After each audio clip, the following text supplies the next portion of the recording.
Hello students, welcome again. In our previous video lecture, we discussed different themes found in the novel A Tale of Two Cities written by Charles Dickens. But today we want to discuss how Charles Dickens has used different symbols to represent different ideas in this novel. So the use of symbols in this novel is the prime topic of discussion in today's lecture. See, A Tale of Two Cities, written by Charles Dickens during this Victorian age, is considered as the masterpiece. Why?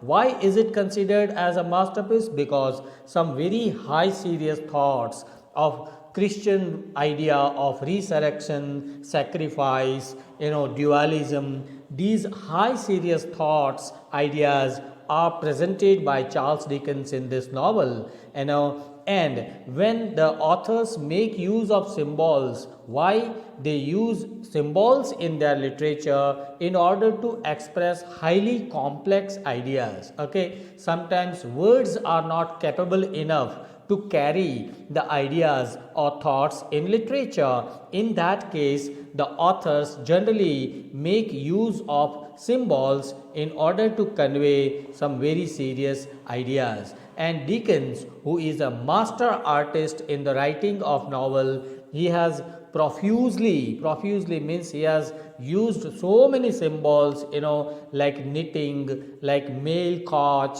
spilling of wine, golden hair, and so many, by these symbols, he has tried to represent very complex ideas in a simple manner in this novel. So, one by one, we are going to discuss all these important symbols found in this novel. The first symbol which we come across in the beginning of this novel is the journey of the mail coach. Now, what is a mail coach? As you can see this picture, the coach which is driven by these horses. Okay, in those times, during the Victorian olden days, people used to travel by such mail coaches. Okay, now in this novel, this is also one of the most important symbols presented by Dickens. The whole journey of the mail coach, it has a very serious significance or importance. It is an uphill journey. Okay, the mail coach is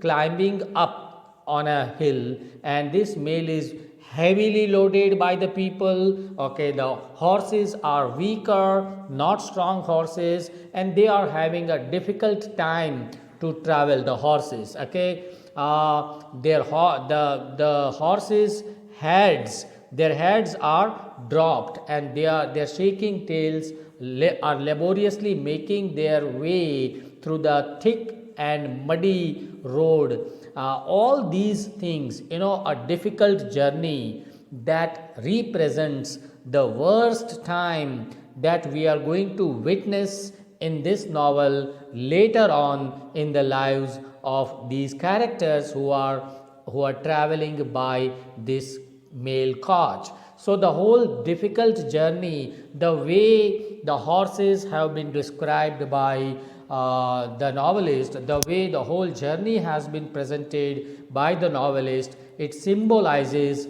the worst time, very bad days which are going to come in the lives of the characters presented by the novelist. Okay, so that is the first symbol. Second symbol is about knitting. In this novel, the character Lucy is presented as knitting something. Okay, so the act of knitting by Madame Defarge is also presented. The act of knitting by Lucy, the heroine of the novel, they all, both these actions of Lucy and Madame Defarge, they stand for, like in case of Madame Defarge, it stands for her cruel plan to ruin the life of the aristocrats. Madame Defarge here in this novel has been presented as a bloodthirsty, cruel lady. Okay, and the way she knits the sweater in the novel, it shows that maybe she is planning to trap the aristocrat people in this novel, and actually it happens later on in this novel. Okay, when she is knitting quietly, she appears to be harmless, okay, like old fashioned lady, but in fact, she sentences all her victims to death at the end of the novel. So her knitting represents her cruel plans to trap the rich people. On the other hand, Lucy is also presented as knitting, and her knitting represents the plans to revive her father, Dr. Alexander Manet, okay, to revive Manet's health to sanity. So, this knitting, the act of knitting, is another symbol. The third symbol is the spilling of wine. In this novel, like the wine is spilled on the rod. Dickens has depicted a broken wine cask. Cask means a kind of a bottle, okay, outside Defarge's wine shop. When the wine is spilled on the rod, the passing people they scramble up to lap up the spilling wine. Okay, so here Dickens creates a symbol of desperate, this symbol to represent the desperate quality of the people's hunger. People gathered there in order to get the wine. Okay, so that represents their hunger for food on the one hand, and at the same time it represents their poverty and metaphorical hunger to gain liberty from the rich people. Okay, so that again symbolizes so many things in this novel, spilling of the wine. Here the wine stands for blood. Okay, the wine dipped fingers, the poor people who are trying to take some wine from the road, okay, their fingers are dipped in wine. So the same people's fingers in the coming scenes are going to be bloody fingers. Why? Because they are going to be the revolutionaries who actually revolted later on in this novel, revolted against the rich people. So spilling of wine stands for this revolution. Another symbol is the Bastille. Bastille is what? As you can see in this picture, Bastille is actually a fort, an old Victorian fort where hundreds of prisoners were captured and kept there by the rich people. Okay, this is actually the picture of the French Revolution, where so many revolutionaries gathered outside this fort Bastille, and they attacked this Bastille. Okay, so Bastille is also a symbol of revolution. Okay, the mob, the people who gathered there, the mob of the revolutionaries who gathered outside this fort, they start a literal war against the rich people, and they capture this Bastille in order to release their fellow beings. Okay, so Bastille is actually a symbol of revolution.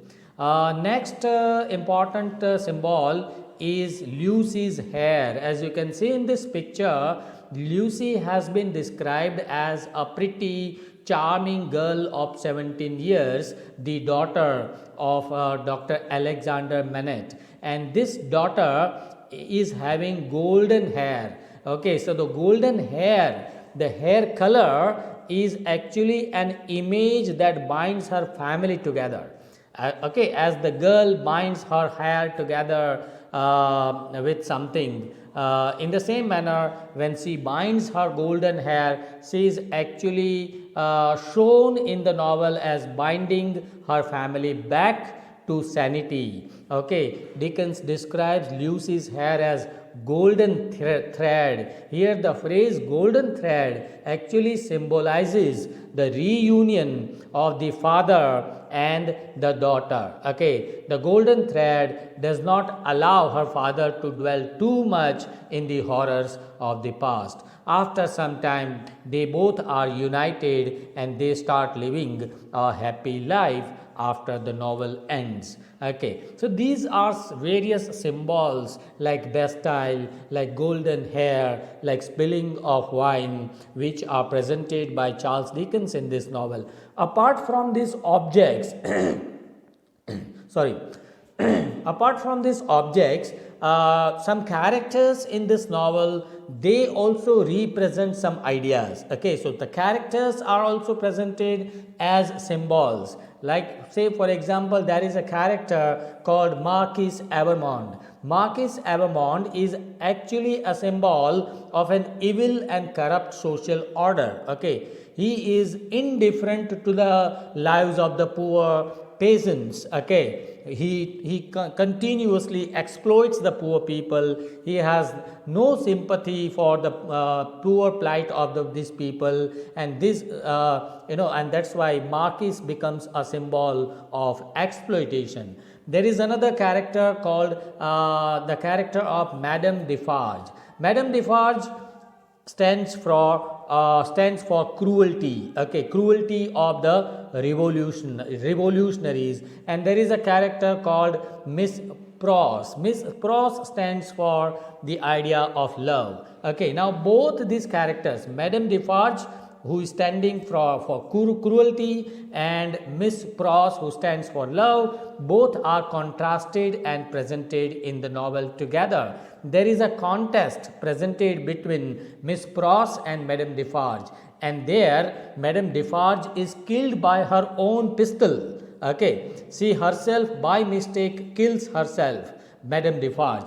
This is also suggestive. This is also very significant. This is also significant. Why? Because maybe you can say that Charles Dickens wants to say that evil always kills itself, like Madame Defarge was killed by her own pistol.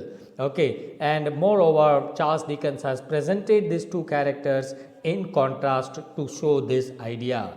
There is another character, Sidney Carton. Okay, Sidney Carton symbolizes the idea of sacrifice. We know that towards the end of the novel, he sacrifices his own life. So his sacrificial death symbolizes Jesus Christ. You remember Jesus Christ, his resurrection. Okay, so this idea of the whole theme of resurrection has been presented with this symbol of the character of Sidney Carton. So these are some various symbolic characters like Sidney Carton, Madame Defarge, Miss Pross, Evermond, Lucy and all. And at the same time we have some symbols of Lucy's golden hair. We have this bastille, okay, and then we have the spilling of the wine, then we have knitting, and all these are this male couch and all. So this is all I wanted to tell you about symbolism in this novel, A Tale of Two Cities. I hope the idea is clear. If you have any doubts or questions, do write to me in the comment section of this channel. Don't forget to click on the bell icon so that whenever I upload a new video, you might get the notification. Thank you for watching. Thank you.